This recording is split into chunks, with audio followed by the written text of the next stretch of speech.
안녕하세요, 여러분. 미술사 특강 제 10번째 강의의 제 2차 시가 되겠습니다. 이번 시간에는 캄보디아의 세계유산 중에서 가장 유명한 앙코르 유적에 대해서 살펴볼 예정입니다. 1992년에 이제 세계 문화유산으로 등재가 된 앙코르 유적은 지금 보는 것처럼 몇 가지 존으로 나눠져 있는데요. 지금 위쪽에 보는 반테 이스레이하고 앙코르 유적하고 그다음에 이제 밑에 있는 롤루스 지역까지를 포함을 해서 일단 그 핵심 지구로 잡혀 있습니다. 그 외에 이제 이 셴리앱을 중심으로 하는 이 지대에 이제 여러 가지의 그 구역들이 좀 더 있고요. 여기 셴리앱에서 좀 남쪽으로 내려면 톤레삽이 있고요. 근데 수로들이 되게 많이 있죠. 네, 반테 이스라이하고 그다음에 이제 앙코르 그다음에 이제 롤루스가 있는데 오늘 롤루스에 대해서는 별로 보지 않고요. 반테 이스라이 조금 그다음에 이제 앙코르 유적의 여러 가지 사원들을 보는데요. 여기는 사원이 워낙 많이 있어요. 굉장히 많이 지었고 9세기부터 시작을 해서 자유바르만 2세가 이 근처로 와서 그 앙코르 지역의 롤루스의 수도를 잡았다가 이후에 이제 요 북쪽에 반테 이스레이의 더 북쪽에 있는 꿀렌산이라고 하는 데가 있는데 꿀렌산으로 자야바르만 2세가 수도를 옮기는데요. 그 이후에 이제 다시 내려와서 첫 번째 앙코르 도시가 생기기 시작하는 것은 아마 889년 야쇼바르만 1세 때일 거라고 추정을 하고 있습니다. 처음 생겼던 데는 이스트바라이라고 하는 여기 보면은 바라이라고 하는 게 그 거대한 저수지인데 현재 웨스트바라이는 물이 차 있고요. 웨스트바라이고요. 그 다음에 이제 이스트바라이가 이쪽에 세워졌는데 이쪽 이스트바라이가 그 처음 세워졌을 때가 야쇼바르만 1세 889년경에 이제 세워졌을 거라고 보고 있고 이 이스트바라이, 동바라이를 이게 동쪽이고 이쪽이 서쪽인데 이스트바라이 주변에 아마 첫 번째 앙코르 유적이 앙코르 도시가 세워졌을 거라고 보고 있어요.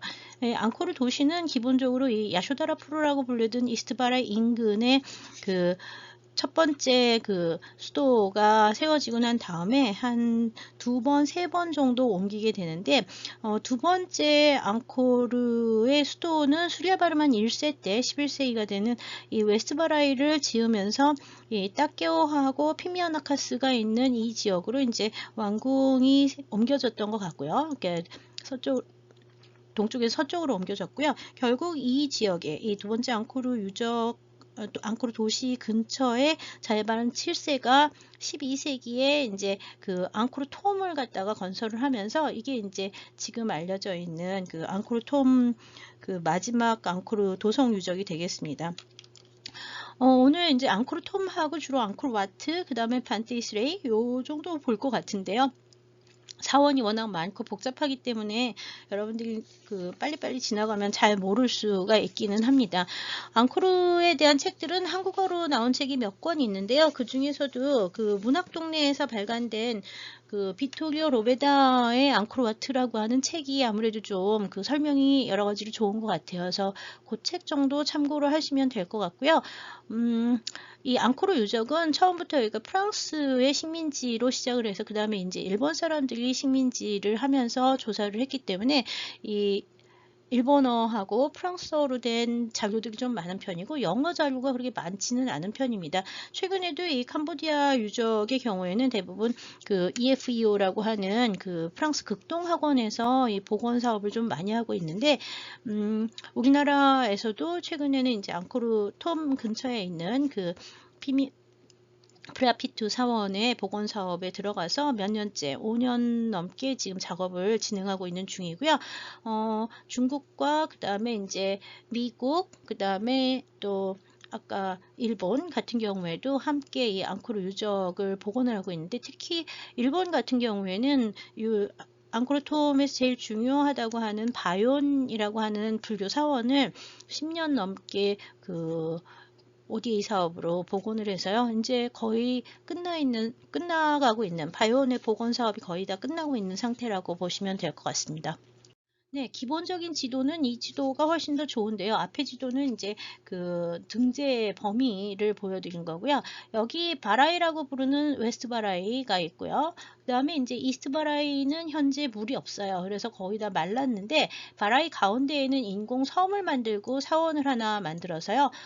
각각 이스트 바라이 안에는 이스트 매봉, 그 다음에 웨스트 바라이에는 웨스트 매봉 사원이 있고요. 그 다음에 이제 이 거대한 인공 저수지를 만들면서 치수를 하기 시작을 하고 그 인근에 도시를 지었기 때문에요. 아마 이스트바라에 있는 이쪽 부분에 아마 첫 번째 도성이 있다가 점점 이쪽으로 와서 지금 이제 세 번째 지어진 도성인 앙코르톰이라고 하는 게 가장 중심 도성이었을 거라고 보고 있습니다. 왕궁지는 보통 여기 바폰이 있는 바폰과 피미아나카스가 있는 이 일대가 아마 그 왕궁이었을 거라고 보고요. 앙코르톰의 경우에는 특이하게 그 중앙에 불교 사원을 놔뒀는데 그 사원이 유명한 바yon 사원이에요. 그리고 이제 앙코르와트라고 얘기를 하는 거는 별개의 사원인데요. 완전 단독으로 지어진 새로운 사원이라고 보시면 됩니다. 이 앙코르와트의 경우에는 그 수리아바르만 2세 때 이제 만들어졌다고 알려져 있고요. 이 앙코르톰 같은 경우에는 자야바르만 7세, 그 다음에 이스바라이가 제일 빨리 만들어지면서 이스바라이가 이제 야쇼바르만 1세, 9세기 후반이 되겠습니다. 뭐 연대나 뭐 이런 것들에 대해서는 그 나와 있는 여러 가지 책들이 좀 있으니까 그 연대를 참조를 하시면 될 것 같고요. 오늘은 이제 앙코르와트, 그 다음에 이제 앙코르톰, 그 다음에 웨스트바라이, 그 다음에 이제 아까 그 반테이스레이 그렇게 정도를 볼 것 같습니다. 그 다음에 이제 유명한 그 사원으로는 뭐 따프롬이라든지 뭐 이런 데가 좀 있는데 여기 보지만 뭐 프라사시라든지 프라삿이라든지 반테이라든지 뭐 이런 프레이라든지 뭐 이런 말이 보통 다 사원이라고 보시면 되는데요. 이 모든 사원들이 다 발굴이 됐다고 발굴이 되거나 복원이 되어 있지는 않습니다. 여기 이쪽이 이제 바콩하고 롤루스 쪽이 이제 이쪽인데요. 지금은 이제 도로들이 많이 나 있긴 하지만 이 시엠립을 중심으로 해가지고 거기는 상당히 멀어서 이 일대에 들어가려면 시엠립이 이제 국제공항이 있죠. 국제공항이 있어가지고 여기서 이제 먹고 자면서 이제 도시를 왔다 갔다 하는데 보통 가게 되면은 입장료를 뭐 3일치, 5일치 뭐 이런 단위로 끊게 됩니다. 왜냐하면 하루에 이 모든 유적들을 다 볼 수가 없기 때문에 이제 그렇죠.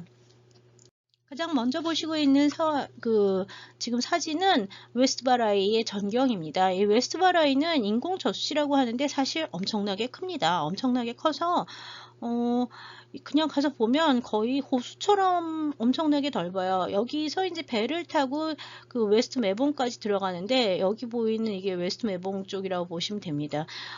이스트바라이도 어마어마하게 컸다 그러는데 이스트바라이는 현재는 물이 다 거의 다 빠져서 비가 오는 그 우기에만 좀 일부가 잠길 뿐이고요. 이스트 매봉과 이스트 바라이는 거의 다 이제 육지로 변해 있다고 보시면 되고요. 웨스트 바라이는 지금도 굉장히 이렇게 물이 굉장히 많고 풍부한 그 인공 저수지로 유지가 되고 있다고 보시면 되는데요. 이 바라이라고 하는 저수지라는 뜻이에요. 저수지. 이거는 11세기 초반 수기야 바르만 1세 때 만들어졌다고 알려져 있고요. 이 한가운데 배를 타고 들어가면은 지금 보는 것처럼 사원이 인공 섬 같은 게 있고 사원이 있는데 이게 바로 웨스트 매봉 사원입니다. 완전히 폐허 상태로 남아있다고 보시면 되고요. 배를 타고만 가야지 되는 곳이에요.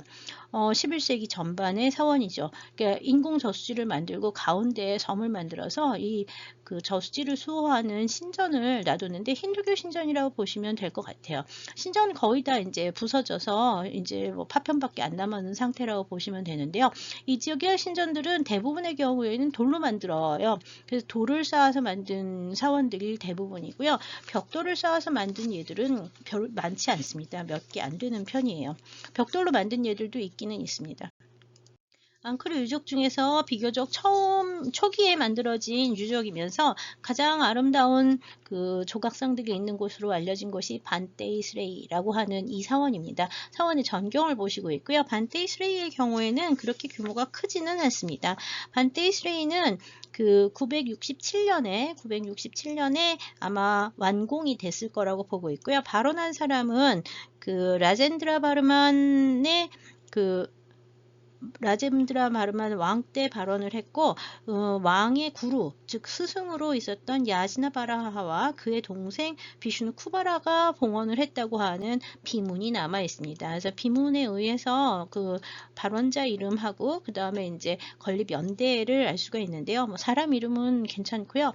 일단 힌두교 사원이라고 보시면 되고요. 만든 그 봉헌자는 왕의 그 스승을 지냈던 브라만 그 야지나 바라하라고 하는 사람이었다 그래요.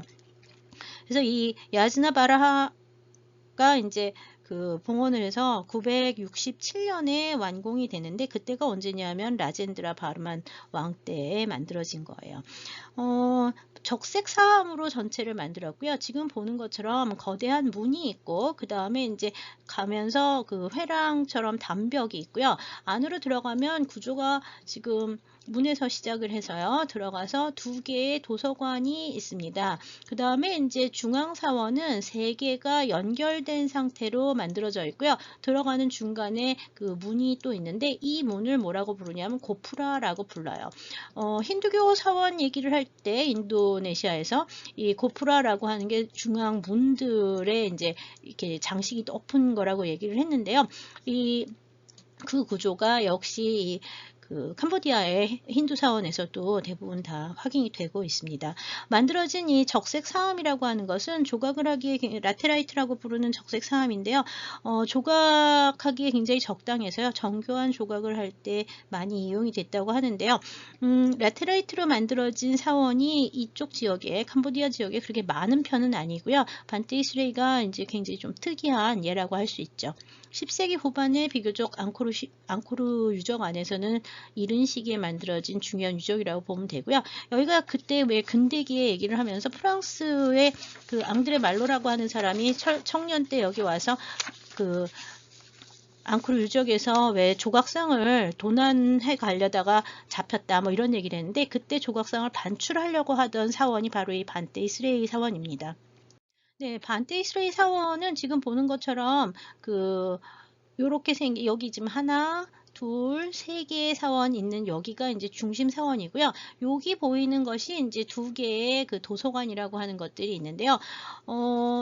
주 신전은 다 아마 힌두교의 신전이라서 링가를 가운데 모셨었을 거라고 알려져 있습니다.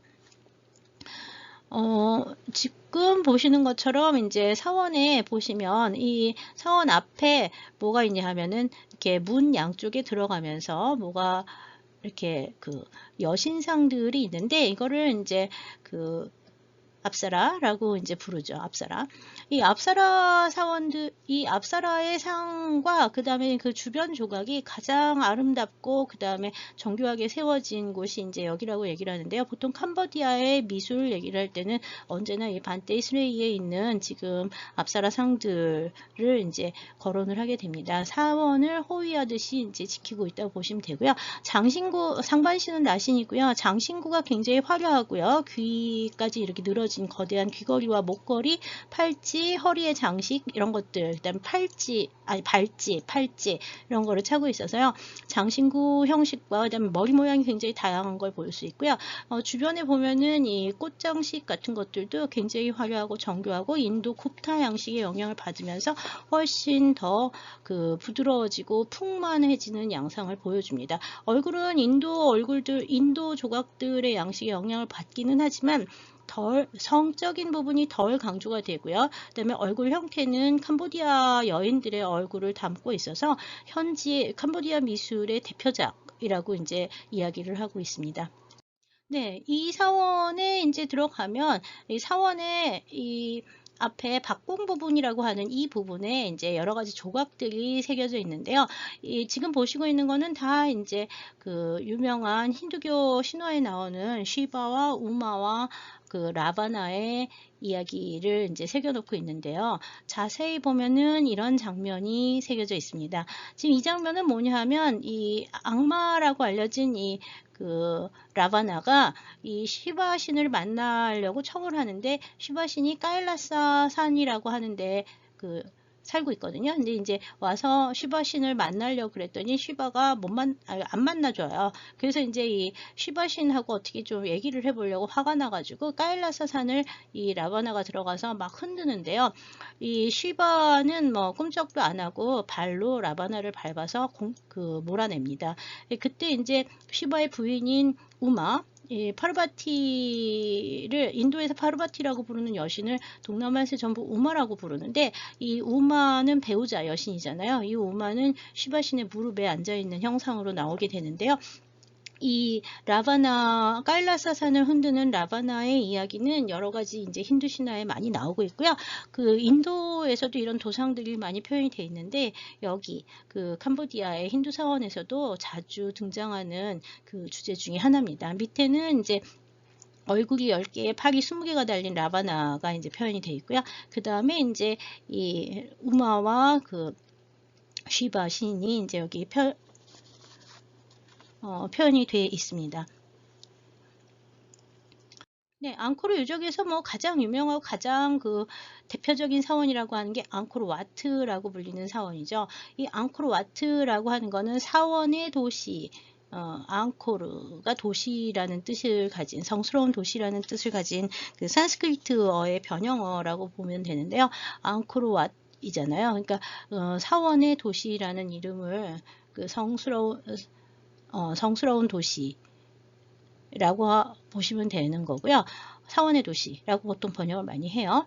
앙코르 와트는 수랴바르만 2세라는 사람이 이제 자기가 신왕임을 표현하고자 그 비슈누에게 바치기 위해서 만들어진 사원으로 알려져 있고요. 캄보디아의 대부분의 앙코르 시대의 그 힌두교 신전들이 쉬바 신을 위해서 만들어진 거에 비해서 이거는 좀 독특하게 비슈누 신을 위해서 받쳐졌다는 게 특이합니다. 그 다음에 다른 사원들은 다 입구가 동쪽인데요. 이 앙코르와트는 유일하게 들어가는 입구가 서쪽에 있습니다. 그러니까 서향을 하고 있다는 게 굉장히 특이하고요. 3층으로 구성이 되어 있는 거대한 산과 같은 형태의 그 건축물인데 기본적으로 이따 평면도를 보시겠지만 기본적으로 앙코르와트는 그 해자로 둘러싸여 있어요. 넓은 해자로 둘러싸여 있고 서쪽에 이게 다리가 있어서 이 해자를 건너는 다리를 통해서 정문으로 들어가고요.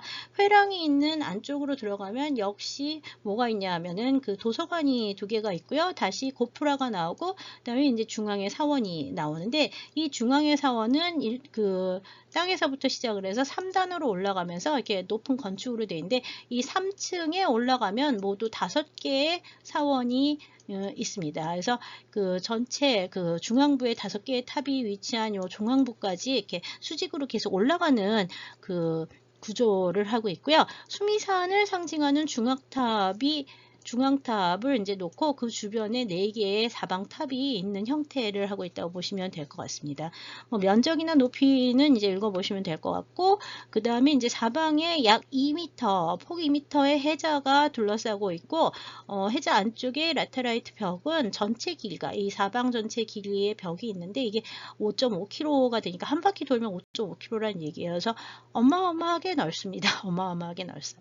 그래서 이제 구역에 따라서 회랑이 여러 개 이제 구성이 돼 있어서 3구역으로 나누어지는데요. 평면도를 보시면서 전경과 평면도를 보시면서 좀 더 자세히 살펴보도록 하겠습니다. 네, 지금 이 앙코르와트가 이제 멀리서 보는 그 원경이라고 생각을 하시면 될 것 같습니다. 중앙에 탑 5개가 여기라고 보시면 되고요. 여기 이제 이거는 이제 해자 반대쪽에서 보면은 그 연못이 있기 때문에 해자와 연못이 있기 때문에 연못에 비친 그 앙코르가 비치는 형태가 좀 많이 나오기도 하죠. 네, 지금 보시는 것처럼 여기가 서쪽이 되는데요. 서쪽에서 이제 해자, 이 해자가 아까 뭐 폭이 엄청나게 넓다 그랬잖아요. 이 한 바퀴 돌면 5m라고 얘기를 했고요. 해자를 따라서 문을 지나가면은 도서관이 나오고요. 여기 이제 도서관이 나오고요. 다시 문이 나오고 안으로 들어가면 그 바깥에 회랑이 하나, 그 다음에 다시 안에 회랑이 하나. 그래서 1단, 2단으로 올라가서 마지막에 아까 얘기했던 5개의 건물이 있는 데가 여기 세 번째 회랑이 됩니다. 그래서 아래부터 시작을 해서 3탄으로 올라가게 되고요. 여기 입구 부분에 또 여기 입구 부분에 뭐가 있냐면 특히 여기하고 여기하고는 커다란 문이 형성이 되어 있는데 이 문을 고프라라고 얘기를 합니다. 이 회랑의 경우에는 바깥 회랑은 이제 바깥에서 1층 바깥에서 보면은 이런 식으로 되어 있고요. 이 1층 바깥의 회랑을 따라서 안쪽 벽에 뭐가 새겨져 있냐면 여러 가지 그 부조들이 새겨져 있는데 부조의 내용은 조금 이따 보실 거고요. 그 다음에 두 번째 층에는 올라가면서 여기 이게 이제 바깥에 1차 회랑 요거 멀리서 본 모습이고요. 요 두 번째 회랑에 가시면 이게 창문들이 이제 형성이 되어 있고요. 여기 이제 앞사라들이 사방에 돌아가면서 표현이 되어 있는 게 많습니다. 마지막에 이제 요 중앙에 세 번째 단에 올라가면 이게 그 중앙 탑을 중심으로 해서 5개의 탑이 있는 그 마지막이 되고요. 맨 위에 꼭대기에 원래는 비슈누 신상을 안치했었다 그랬는데 지금은 불교 사원으로 바뀌어서 불상이 안치되어 있습니다. 네, 네, 지금 보시는 게 이제 해자를 건너서 첫 번째 고프라를 지나서 중앙으로 이제 들어가는 장면, 입구가 되겠고요. 입구 지나고 나면은 양쪽 옆에 지금 보시는 것처럼 이렇게 그 길처럼 이렇게 그 테라스가 형성이 되어 있고 요쪽과 요쪽에 이제 각각 그 도서관이 형성이 되어 있습니다. 그리고 멀리 주탑이 이제 보이고요. 그 다음에 이제 주탑 위로 올라가게 되면 주탑 쪽으로 이제 들어가게 되면 어디로 들어오게 되냐 하면 지금 이쪽에서 들어오게 됩니다. 이쪽에서 이렇게 그 고프라를 지나가면서 이제 들어오게 돼서 여기 이게 아까 보셨던 1층 회랑의 둘레를 보시는 거고요. 이 부분이 1층 회랑이 되는 거고요. 이 부분이 2층 회랑이 됩니다. 그리고 안에 주탑이 있는 부분이 여기 보이는 이 5개가 되는데 3층 회랑이 이 부분이 되는 거죠. 3층 회랑이. 그래서 여기까지 올라가려면 여기서 이 2층에서 여기 올라가는 게 굉장히 힘들어요. 올라가서 3층 회랑을 올라가고 난 다음에 마지막에 또 여기로 올라갈 수가 있는데요. 이 위까지 올라가지는 못하고 이 3층 회랑의 안쪽에 이 그 불상이 모셔져 있는 감실 밑에 정도까지 들어갈 수가 있습니다. 여기가 이제 뭐 세계유산으로 등재가 된 다음에 원래 안에 들어간다는 둥 못 들어간다는 둥 이런 얘기가 많긴 했는데요. 뭐 관광객의 통로를 따로 만들어 놨기 때문에 이전처럼 옛날에 제가 15년 전인가 2005년에 처음 앙코르와트를 갔었는데 그때만 하더라도 여기 아무데나 사람들이 타고 올라갔거든요. 아무데나 뭐 계단이 없어도 막 타고 올라가서 이렇게 아무데나 올라갔다 내려갔다 할 수 있게 돼 있었는데 지금은 올라가는 입구와 내려가는 입구가 따로 있어서 그러니까 입구와 출구가 따로 있어서 올라가서 돌고 나면 반대쪽으로 내려오고 이래야 돼요. 옛날처럼 이렇게 막 아무데나 올라가서 사원을 훼손시키는 일을 이제 못하게 하는 거죠. 그 다음에 바깥 회랑은 이제 이거 도는데 이게 저 바깥으로 있는 해자 바깥, 여기는 이제 해자가 지금 굉장히 넓게 있는데, 해자까지는 여기서부터 한참 가야 돼요. 해자는 여기 보이지 않는 거고요. 이 바깥의 회랑도 규모가 엄청나기 때문에 여기 따라서 이제 부조를 보기 시작을 하면 사실 하루 종일 돌아도 부조 다 못 봅니다. 근데 이제 부조 공부를 하는 사람들은 들고 다니면서 이게 동서남북 회랑, 왜냐하면 서쪽에서부터 들어오니까 여기가 서쪽이잖아요. 그러면 요 반대쪽이 동쪽이고요. 그 다음에 여기 동쪽이니까 여기가 북이 되고 여기가 이제 남이 되잖아요. 동서남북의 부조가 다 다른 내용이 있어서 그거 이제 보러 다니려면은 몇 바퀴 돌아야 돼요. 한 바퀴만 돌면 되기는 하지만 여하튼 그 이야기를 찾다 보면은 여기를 이제 여러 번씩 다니게 되는데 워낙 사람도 많고 다니는 사람도 많고 사람들이 사실은 힘들기 때문에요. 그 유명한 거는 동쪽 이쪽에 있는 동쪽 회랑의 그 우유 밀크오션 장면이 좀 유명하고요. 그다음에 이제 여기 보면 남쪽 회랑이 여기인데 남쪽 회랑에 이제 지옥도가 있거든요. 그래서 이 남쪽 회랑의 지옥도하고 이 동쪽 회랑의 그 밀크오션 장면 빼고 나머지는 사람들이 별로 보지 않아요.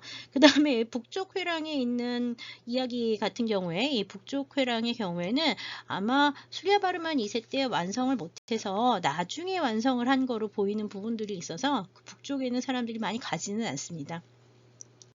네, 역시 그 도면을 보시면 여기 힌두교 신화를 따라서 이제 도회를 하는데 입구 들어가면서 맨 처음에 만나게 되는 좌우 양쪽에 있는 그 서쪽 회랑에는 마하바라타에 나오는 쿠룩셰트라 전투와 라마야나에 나오는 랑카의 전투를 이제 그 부조로 새겨놨고요. 남쪽 회랑, 서쪽에서부터 남쪽 이쪽으로 돌게 되면 남쪽 회랑에는 지옥도 하고 그다음에 이제 지옥만 나오는 게 아니라 천국도 나와요. 그다음에 수랴바르만 2세 군대 장면들이 이제 여기 나오고 있고요. 동쪽 바다에 유명한 우유바다 휘젓기 장면이 나옵니다.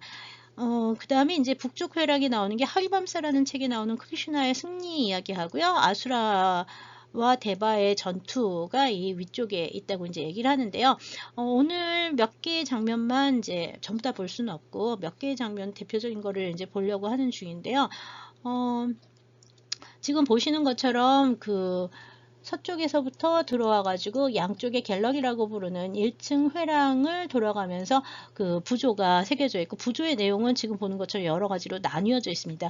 간단하게 대표적인 것만 제가 이쪽에 써놓긴 했는데 보면은 서쪽에도 여러 가지 얘기들이 있고 각각 그 회랑별로 다른 얘기들이 부조로 아주 정교하게 잘 되어 있어서 수리아바르만 2세, 즉 12세기 전반의 그 앙코르의 문화와 그 다음에 역사, 그 다음에 이제 미술 양식을 이해할 때 제일 중요한 사원이 이 앙코르와트의 그 1층 갤러리 부조라고 보시면 될 것 같아요. 이 서쪽 회랑은 지금 규모를 보여드리기 위해서 이렇게 보여드리는데 그 이만큼의 계단을 올라가서 이쪽으로 돌게 되어 있고요. 회랑 자체는 규모가 그 바깥에서 보면 이렇게 워낙 높아요. 이게 워낙 높아서 부조도 생각보다 사람 키보다 훨씬 큰 부조라고 생각을 하시면 될 것 같고요. 지금 보시는 것처럼 회랑 내부에 들어가면 사람 키가 한 요 정도 되기 때문에 이 폭이 좁고 여기가 워낙 높아서 사진이 잘 나오진 않습니다. 위에 천정은 이렇게 V자 형태로 그 돌을 갖다가 쌓아서 만들어 놨고요. 이거는 커다란 돌들을 연결을 해서 만든 석조 부조예요. 지금 보시고 있는 게 이제 동쪽 바다의 동쪽에 이제 새겨져 있다고 하는 유명한 우유바다 이야기의 장면을 보시고 있는데요. 잘 보이진 않죠. 이 우유바다 이야기는 어떤 얘기냐 하면 마하바라타나 아니면 바가와타 푸라나에 나오는 그 천지창조 이야기에 가까운 이야기인데요. 옛날에 이제 신과 악마라고 보통 번역을 하는데 데바가 신이 되는 거고요. 그 다음에 이제 아수라라고 하는 존재가 데바와 아수라라는 존재가 있는데 이 데바와 아수라는 사람보다는 좀 더 뛰어난 존재예요. 보통 아수라는 악마로 번역을 하고요. 그 다음에 데바는 신으로 번역을 하는데요. 이 데바와 아수라가 서로 굉장히 전쟁을 하면서 이게 그 사이가 되게 나빴는데 이 둘이 다 그 우유바다 세상이 아직 그 우유바다로 다 뒤덮여 있을 때 우유바다를 저으면 그 땅 속에서 뭐가 나온다고 우유바다에서 이제 뭐가 나오냐면 불로 장생할 수 있는 암리타라고 하는 영약이 나온다고 얘기를 해요. 그런 예언을 듣고 이 데바 아수라가 이 암리타를 만들기 위해서 서로 힘을 합칩니다. 그래서 어떻게 힘을 합치냐면 세상의 중심이었다고 하는 만다라 산을 축으로 삼아서 그 거대한 뱀 바수키라고 하는 뱀이라고도 하고 보통 나가라고 얘기를 하는데 머리가 5개 달린 코브라 형태의 바수키라고 하는 뱀을 가지고 이 만다라 산을 휘휘휘 감아가지고요. 양쪽에서 줄달기 하듯이 데바와 아수라가 한쪽씩 잡고 이 만다라 산을 갖다가 놓고서는 이렇게 빙빙빙빙 돌립니다. 그래서 여기서 이렇게 빙빙빙빙 돌리게 되는데 이 빙빙빙빙 돌릴 때 이 만다라 산이 자꾸자꾸 가라앉으면서 위험하게 되니까 당시에 이제 비슈누 신이 거북이 쿠르마로 변해서 거북이 모양이 보이죠? 이 거북이 쿠르마로 변해가지고 만다라산을 바치고 그 다음에 이제 그 양쪽으로 나눠서 그 줄달리기 하듯이 이 바수키를 잡아서 끌게 되는데 한쪽에는 바수키의 얼굴이 한쪽에는 바수키의 꼬리가 표현이 됩니다. 그리고 여기 보면은 이 장식이 많은 머리를 한 게 아수라고요. 그 다음에 장식이 없이 그 왕처럼 표현이 된 게 대바들이에요. 그래서 이쪽은 전부 대바들, 이쪽은 전부 아수라들인데 둘이 서로 이제 그걸 갖다가 그 돌려가지고 나중에 이제 암리타를 얻게 되죠. 그런데 그 암리타를 얻고 난 다음에 그 둘이 또 이제 그걸 서로 차지하려고 또 막 싸우는 그런 얘기들이 나오기는 합니다. 그래서 지금 보고 있는 게 그 유명한 밀크 오션 또는 우유바다의 휘젓기 신화가 신화의 한 그 중앙부의 조각을 보시고 있는 거고요. 이게 이제 가장 유명해요. 나중에 앙코르톰의 입구에도 보면은 한쪽에는 대바가 한쪽에는 아수라가 쫙 줄다리기 하듯이 잡고 서 있는데요. 그게 다 이 그 힌두교 신화에 나오는 천지창조의 신화 중에 한 장면을 묘사한 거라고 생각을 하시면 됩니다. 굉장히 많이 나옵니다. 이 우유바다의 신화 이야기는요. 동쪽 벽의 중심에 이제 그 만다라산 앞에 서 있는 비슈누, 그 다음에 만다라산을 가라앉지 않게 떠받치고 있는 비슈누의 화신 거북이 쿠르마, 그리고 이제 양쪽에 대바와 아수라의 줄달리기 장면들이 이제 표현이 되어 있는 게 가장 그 대표적인 여기 그 앙코르와트의 회랑, 1층 회랑 조각인데요. 그 이외에 다른 지역에는 지금 보는 것처럼 여러 개의 조각들이 있습니다. 그 중에서도 유명한 것 중에 하나가 이제 그 라마야나에 나오는 랑카섬의 전투, 그 라마와 라바나의 전투 장면이 유명한데요. 지금 보시고 있는 그 10개의 머리와 그 다음에 20개의 팔을 가지고 이제 그 전차를 타고 나가는 이 그 부조는 역시 그 라바나를 표현을 한 겁니다. 이건 라마야나 이야기 중에서 랑카의 전투 장면을 묘사한 거라고 보시면 되겠습니다. 네, 다른 뭐 랑카의 전투라든지 그 서쪽에 있는 랑카의 전투, 그 다음에 동쪽에 있는 우유바다 휘젓기의 전투, 뭐 이런 것, 우유바다 휘젓기의 신화 이런 것들은 다 벽면 전체를 하나의 패널로 구성을 하는 데 비해서요. 이 남쪽 회랑의 경우에는 모두 지금 보는 것처럼 하나, 둘, 그 다음 위에 한 칸 더 있어서 모두 세 단으로 구성이 되어 있는데요. 위에 두 단은 천국을, 그 다음에 맨 아래 단은 지옥을 표현을 했는데요. 지금 보시는 이 장면은 지옥에서 죄인들이 벌을 받는 장면입니다. 그래서 이게 벌 주는 사람과 코끼리가 이렇게 나오고요. 이 조그만 사람들, 이 바짝 마른 이 조그만 괴물같이 생긴 것들이 지옥에서 고통을 받는 죄인들의 고문받는 죄인들이라고 생각을 하시면 될 것 같아요. 이 지옥 장면이 표현된 그 남쪽 회랑의 조각의 위쪽에 나오는 데에는 그 천국으로 보이는 그 천상의 신들의 세계들이 표현이 되고 있어서요. 지옥과 천국의 그 대비가 대비가 굉장히 지금 널리 알려진 조각으로 나오고 있고요. 그 중에 일부는 수리아바르만 2세의 생활하고 관련된 얘기들도 나오고 있습니다. 예, 조각들을 여기는 이제 그 아까 복도를 그냥 휙 정신없이 지나가면 조각들이 하나도 보이지 않고요. 하나씩 뜯어봐야 조각들이 보여서 앙코르와트에 혹시 가실 일이 있으면 이 조각들을 잘 이야기를 이해하고 가서 보시면 훨씬 더 재미있게 그 답사를 하실 수가 있습니다. 네, 1층 회랑을 지나서 2층 회랑 쪽으로 가게 되면 2층 회랑 외벽에는 지금 보는 것처럼 그 창문들의 표현과 그 다음에 위쪽에 갖가지 부조들이 이제 많이 표현되어 있는데요. 특히 이 앞사라들의 장식들, 문을 호위하듯이 표현된 이 앞사라들은 그 여러 가지 아름다운 장식과 그 다음에 이제 조형성을 보여주는 앙코르와트의 제일 아름다운 부조들이라고 평가를 받는데 워낙 여기도 넓고 많이 있기 때문에 몇 명의 앞사라가 있는지 저도 정확하게 알지는 못합니다. 지금 보시고 있는 것처럼 이 앞사라 상들은 머리 장식이 지금 여기는 머리 3개, 여기는 2개, 여기는 다시 3개인데 형태가 달라지죠. 그래서 머리 묶은 장식이라든지 관 형식이 다 다르고요. 장신구나 옷의 형태도 다 조금씩 차이가 있어서요. 이것들이 나중에 보면 로얄 발레 하거나 이럴 때 이렇게 다시 이렇게 조형화가 되는 양상들을 찾아볼 수도 있고요. 이게 이제 캄보디아의 아주 전통적인 왕실의 여성들의 복식과 관련이 있을 거라고 보고 있습니다. 네, 구체적으로 보시면 이제 이런 형태로 표현이 되어 있는데요. 앞사라상의 경우에는 2층에 있기 때문에 조각이 상당히 온전하게 잘 남아있는 편이고요. 지금 보다시피 조각이 굉장히 섬세하고 그 아름다운 조각 양식들을 보여주고 있어서 이 12세기 전반에 이 캄보디아의 그 크메르 시대의 조각 미술 양식의 발달 상태, 그 수준 높은 양식들을 보여주는 대표적인 작품들로 알려져 있습니다.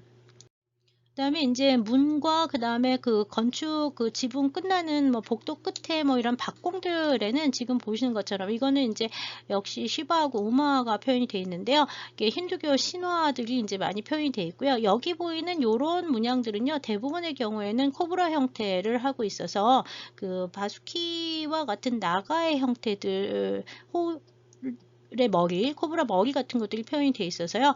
그 신전을 그 수호하는 그 수호신의 역할들을 하는 동물들을 표현했다고 보시면 됩니다. 여기 보이는 이 형태도 나가 머리 모양이에요. 나가 코브라 그 코브라 형태죠. 코브라 머리가 여러 개 달린 코브라 형태가 이제 표현이 되어 있어서 수호신의 역할을 한다고 보시면 됩니다. 그래서 뭐 전체에 이런 그 부조들, 그 힌두교 신화와 관련된 부조들이라든지 이렇게 동물 조각이라든지 꽃 문양을 비롯한 각종 장식들이 어마어마하게 많은 곳이 앙코르와트라고 생각하시면 될 것 같고요. 예, 위쪽으로 올라가서 지금 보시고 있는 게 아까 왜 3층에 올라가면은 탑이 5개가 이렇게 연결이 되면서 있고 그 다음에 이제 중앙에 대탑이 있다고 그랬잖아요. 지금 보시고 있는 게 요 4개의 탑 중에 하나를 보시고 있는 겁니다. 가운데 중앙에 있는 탑은 지금 여기 가려서 보이지는 않고요.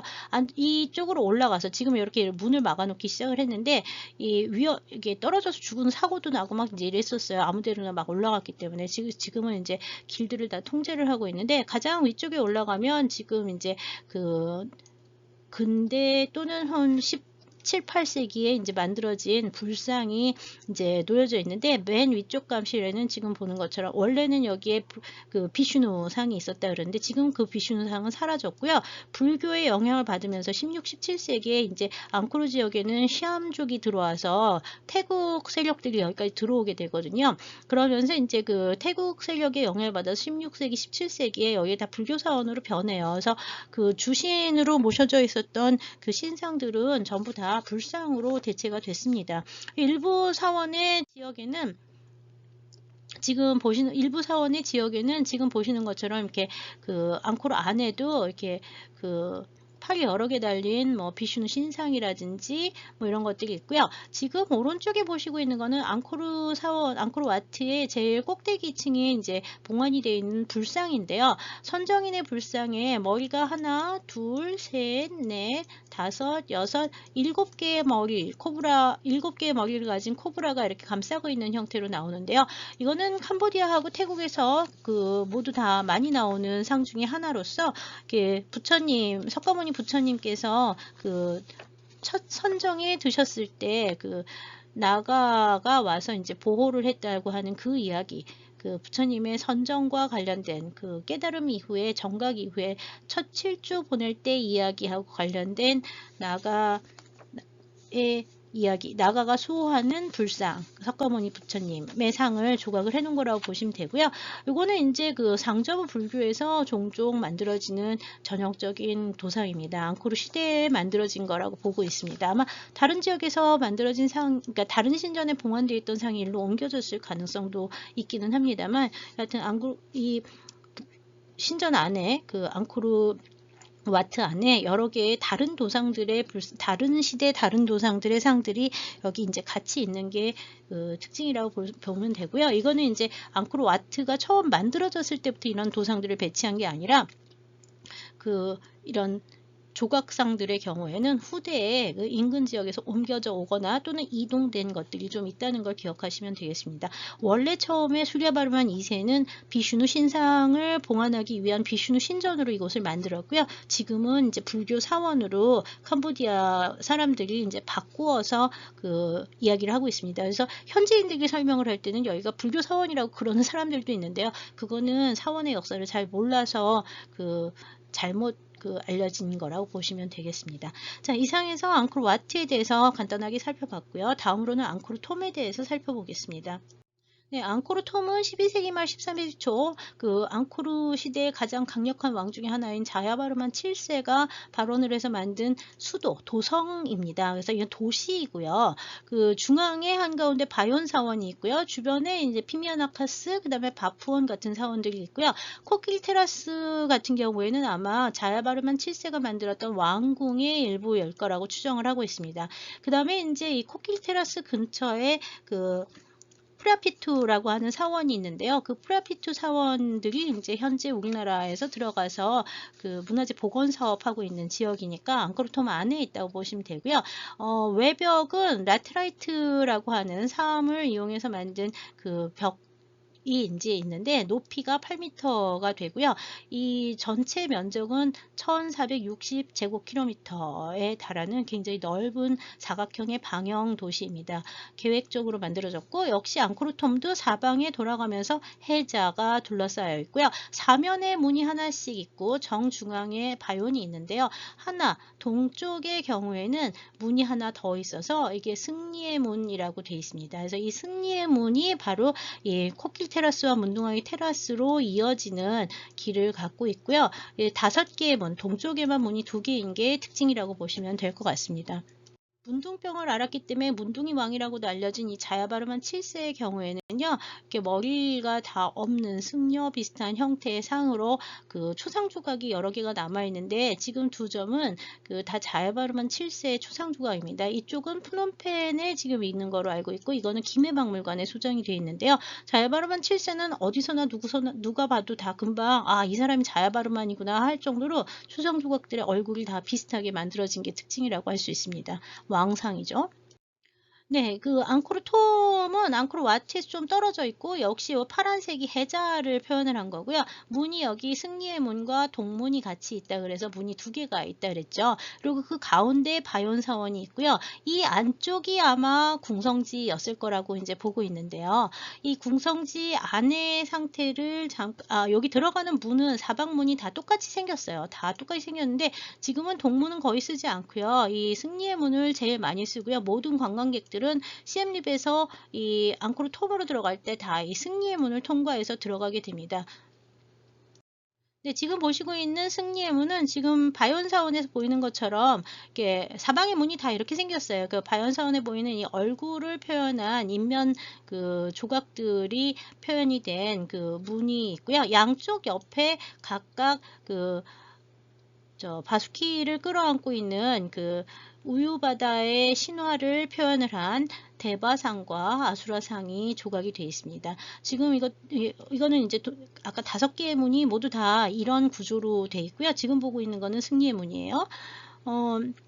여기 보면은 이제 이 사람들이 대바인데 대바 앞에 보면은 이제 바수키의 머리가 표현이 되어 있습니다. 대바의 머리 부분이고요. 이거는 줄날기가 아니라 이 나가를 표현한 거라서 몸에 잘 보시면 이렇게 용의 비늘 같은 것들이 뱀의 비늘 같은 것들이 이제 표현이 된 게 특징이라고 하실 수가 있고요. 여기서 이제 보시면 여기 보이는 이 길에서 승리의 문으로 이제 들어오게 되면 피미아나스카스라고 하는 사원이랑 바푸온이라는 사원이 있고요. 그 다음에 여기가 그 문둥병 왕의 테라스, 그 다음에 이쪽이 코낄 테라스 이렇게 돼 있고요. 여기가 궁성지였을 거라고 이제 보고 있어요. 지금 우리나라에서 들어가서 복원 사업을 하고 있는 데가 여기 프라피투 사원군이라고 보시면 되고요. 이 사원분들 안에 이제 먼저 뭘 보시냐 하면 바푸온 사원을 보겠습니다. 바푸온 사원의 경우에는 지금 보고 있는 것은 이제 복원도라고 보시면 될 것 같고요.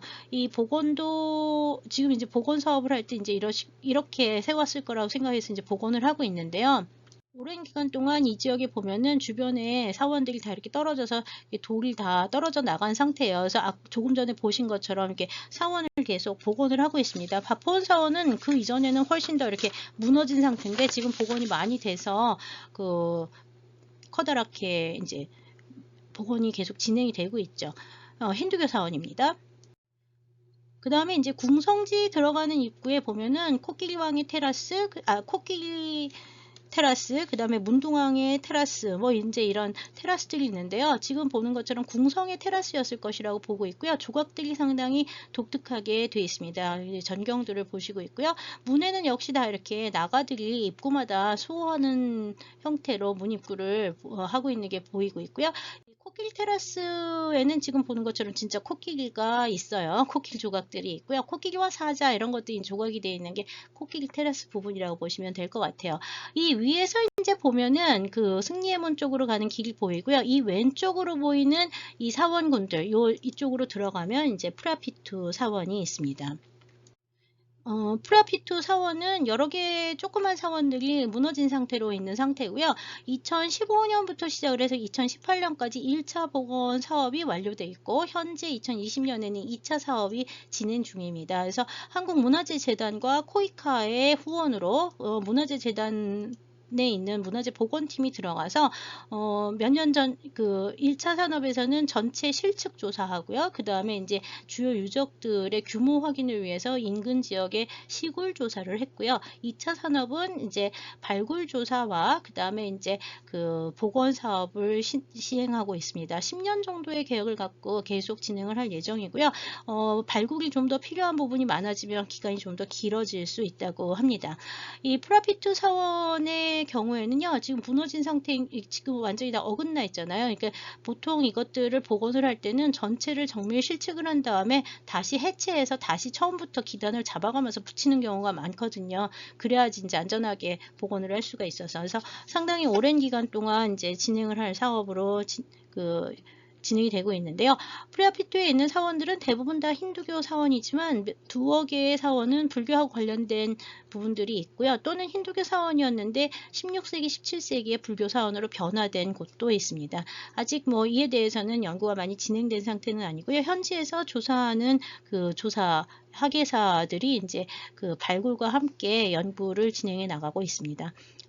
앞으로 이제 캄보디아에 대한 연구가 우리나라에서 좀 더 많이 이루어지겠죠. 이번 사업과 함께. 네, 앙크로톰 내부에는 이 피미아나카스라고 하는 신전이 있는데요. 이게 이제 신전인지 왕궁의 일부 건물이었는지 왕궁에 소속된 사원이었는지에 대해서는 여러 가지 논란이 있긴 합니다. 아직 왕궁 내부의 규모나 그 생활 유적과 관련된 유구가 발견된 예들은 별로 없고 현재 남아있는 것은 대부분 다 이렇게 신전과 관련된 사원 유적들이 많이 남아있다고 보시면 될 것 같습니다. 앙코르에 남아있는 수많은 사원들 중에서도 이제 가장 독특하고 중요한 사원 중에 하나가 이제 오늘 마지막으로 살펴보게 될 바yon 사원입니다. 이 바yon 사원이라고 하는 사원은 원래 바냔트리 사원이라고 바냔트리 템플이라고 부르던 것에서 이름이 바뀌어서 바욘으로 바뀌었다고 하는데요. 바냔트리라고 하는 거는 보리수를 말하는 거예요. 그래서 이제 원래 보리수 사원으로 부르던 것이 이제 바욘으로 이제 현재 정착이 됐고요. 원래 이름은 자야길이라고 알려져 있어요. 자야길은 승리의 산이라는 뜻이었고요. 이 승리의 산이라는 이름을 가지고 있었던 것이 이제 그 프랑스 식민지 시기에 바냔트리 템플로 바뀌었다가 지금은 이제 바욘으로 됐는데 바욘은 이 성격이 뭐냐에 대해서 굉장히 논란이 많았지만 이제 최근 이제 많은 연구들이 이루어지고 발굴 조사와 그다음에 복원을 해서 연구가 굉장히 많이 이루어지면서 이제 알려진 것은 일단 앙코르톰의 중심부에 위치를 하고 있고 앙코르톰을 세운 자야바르만 7세가 왕궁의 중심부에 세운 자야바르만 7세를 위한 불교 사원이었다고 하는 것에 대해서는 아무도 의심하지 않습니다. 동서 길이 160m, 남북 길이 140m의 사각형 평면을 가지고 있는 채로 만들어졌고요. 중앙에는 원형의 사원이 있습니다. 그 다음에 이제 그 주변에서 1925년에 관세음보살을 조각한 박공편들이 이제 나왔고요. 1933년에는 사원 중앙의 그 원형 안에서 이제 불좌상이 이제 발견이 돼서 중심부에 원래 불상이 봉안이 돼 있었던 그 사원이었음이 이제 확인이 됐습니다. 역시 돌아가면서 3층의 회랑이 있게 되는데 이 3층 회랑 안쪽에는 그 인면탑이라고 하는 사람의 얼굴 모양이 사방에 새겨진 높은 첨탑들이 세워져 있는데 이 인면의 수는 현재 216개가 있었다고 전하고 있습니다. 이 인면탑이 이제 제일 중요한 양식 중에 하나고요. 바깥에 1층 회랑 외벽에는 부조가 새겨져 있는데 이 부조의 내용은 대부분 다 그 자야바르만 7세 때의 역사적 사실하고 관련된 것들이 많이 있다고 보고 있습니다. 바이온 사원은 처음에 프랑스 식민지 시대 1920년대 30년대에 프랑스 학자들에 의해서 조사와 발굴이 이루어졌고요. 그 다음에 이제 1995년부터는 지금까지 계속 그 일본 정부에 의해서 이제 복원 사업과 조사가 이루어지고 있는데요. 이 바이온 사원의 중앙부 여기서 이제 불상이 나왔다는 얘기고요. 기본적인 평면은 십자 평면들 그 왜 인도네시아나 초기 사원들이 이제 보면은 인도네시아에서도 이렇게 십자형 평면 굉장히 많이 나오잖아요. 여기 십자형 평면에 그다음에 사방에 십자형의 문들이 자리하고 있고요. 각각 그 코너마다 역시 사방에 인면 조각을 가진 인면 탑들이 이제 중앙부에 이제 설치가 되어 있는데요. 이 인면들이 무엇을 상징하느냐에 대해서는 굉장히 논란이 많습니다. 근데 대부분의 경우에는 그 관음보살의 그 화신이나 관음보살의 일종이라고 보는 로케슈바라의 얼굴이라고 이제 많이 보고 있고요. 또는 자야바르만 7세의 얼굴이라고 보는 견해도 있습니다. 그 다음에 이제 그 부조가 새겨진 부분은 이 외벽의 회랑에 이제 부조가 새겨져 있는데요. 특히 이제 중요한 거는 크메르와 참파의 전쟁 장면이 육전과 수전, 그러니까 육상 전투 장면하고 그 해상 전투 장면이 다 이제 표현이 돼 있어서 배를 타고 톤레삽 호수에서 수전을 펼치는 장면들이 이제 조각이 돼 있어서요. 자야바르만 7세 때 있었던 크메르와 참파의 전쟁 장면을 표현한 거라고 이제 보고 있습니다.